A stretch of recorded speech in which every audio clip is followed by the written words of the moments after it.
Здравейте, казвам се Гергана Маркова и съм главен водещ на обучението в Марков колеж.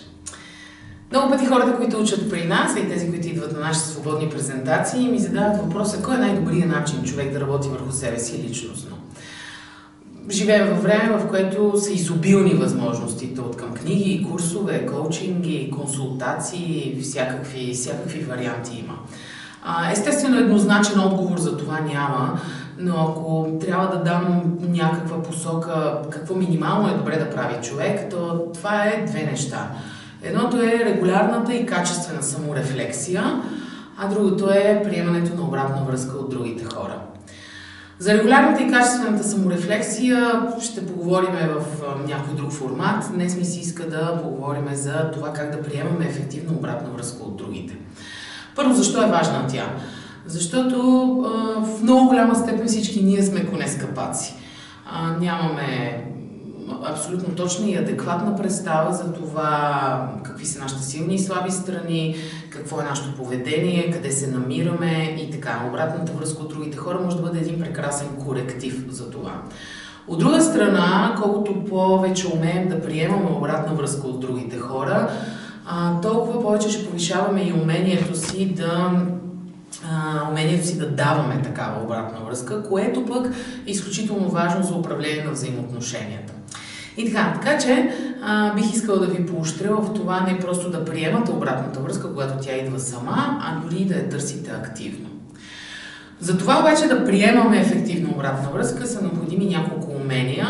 Според мен те са следните три: приемане, слушане и това да можем да бъдем независими. Какво означава приемането? Първо, това е да можем да приемаме другия човек, да го приемаме такъв какъвто е, да приемаме това, че той има някаква позиция и някакво мнение, независимо, че то не съвпада с нашето. Умението да приемаме другия и неговата позиция е много важно, за да можем да вземем конструктивното и полезното от неговата обратна връзка.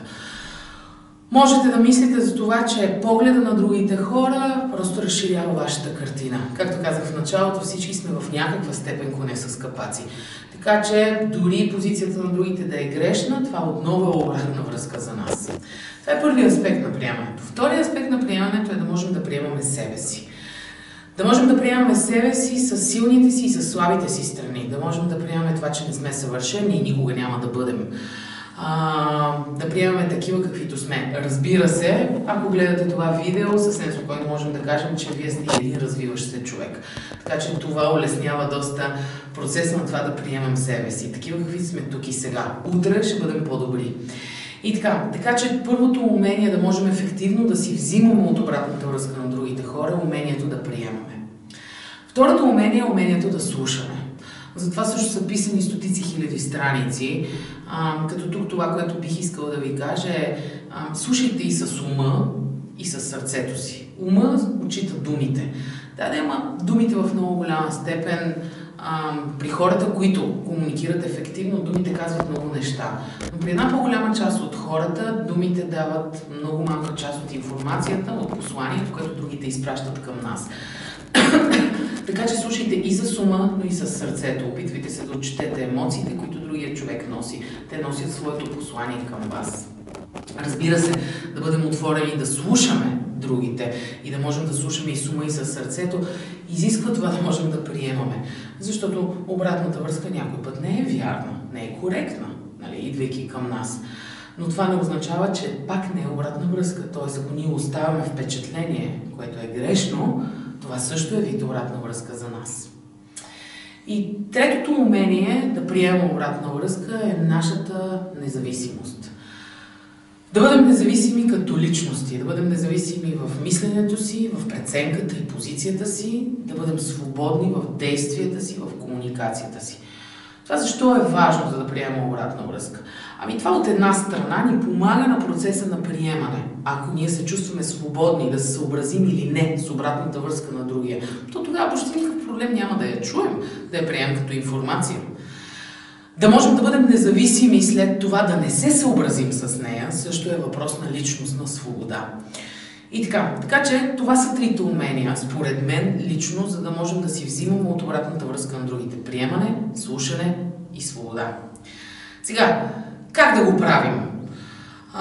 Много пъти хората не приемат обратна връзка поради две причини. Едната причина е, че тя идва много зле пакетирана.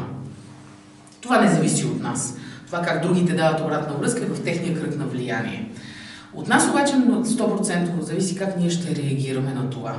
Втората причина да не можем да приемем обратна връзка е много пъти просто защото не знаем как да реагираме.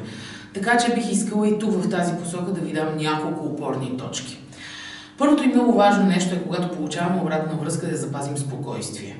Ако ние знаем предварително, че ще получаваме такава, бихме могли да се нагласим. Ако тя идва без предупреждение, тук е много важно да работим върху своята емоционалност. Когато приемем обратна връзка, е важно да останем спокойни. Помнете, вие сте свободни да се съобразите или не с тази обратна връзка в последствие. Но е хубаво да я чуете. И колкото по-спокойни сте, толкова повече ще може да извлечете от нея. Второто главно нещо е в разговор, в който ние получаваме обратна връзка. Основната ви цел тук трябва да бъде да разберете гледната точка на другия. Така че фокусирайте се върху това да го разберете колкото можете по-добре. Задавайте въпроси, ако не разбирате. Това е следващото нещо в една адекватна реакция, когато получаваме обратна връзка. Задавайте въпроси. Като тук ми се иска да ви предупредя за нещо. Много пъти, когато получаваме обратна връзка, особено когато тя е пакетирана зле и е негативна, т.е. свързана е с това не да ни хвалят, а да ни казват в какво не сме добри или не до там добри, много често ние имаме импулса да задаваме въпроси, но с цел да покажем на другия, че не е прав. Така че, когато задавате въпроси, задавайте ги именно с целта да разберете гледната точка на другия, а не за да му покажете, че не е прав или да се защитите. И тук момента с спокойствието и с разбирането. Много е важно да се освободите от импулса, който всички ние, и той е съвсем естествен, човешки импулс, имаме да се защитаваме, когато идва негативна обратна връзка. Оставете този импулс настрани, не се защитавайте и не се съпротивлявайте. Вашата основна цел е да разберете гледната точка на другия, защото дори и да не е вярна, това пак ви носи информация. Защо оставяте такова впечатление от другите? Така, и последното нещо, което бих могла да ви кажа, когато приемате обратна връзка е, че вижте, особено когато тя е зле пакетирана и носи някакви емоции, създава предпоставки за конфликти дори някой път. Имайте предвид, че не е нужно да анализирате думите и действията на човека в този момент.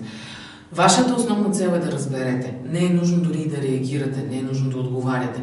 Можете да си вземете време, да кажете, окей, да кажете просто благодаря. Благодаря ти за тази обратна връзка, ще помисля върху нея. Не сте длъжни да реагирате по какъвто и да било начин. Вие имате вашето право на уважение и достоинство и вашето право да си вземете време, когато идва някаква информация към вас.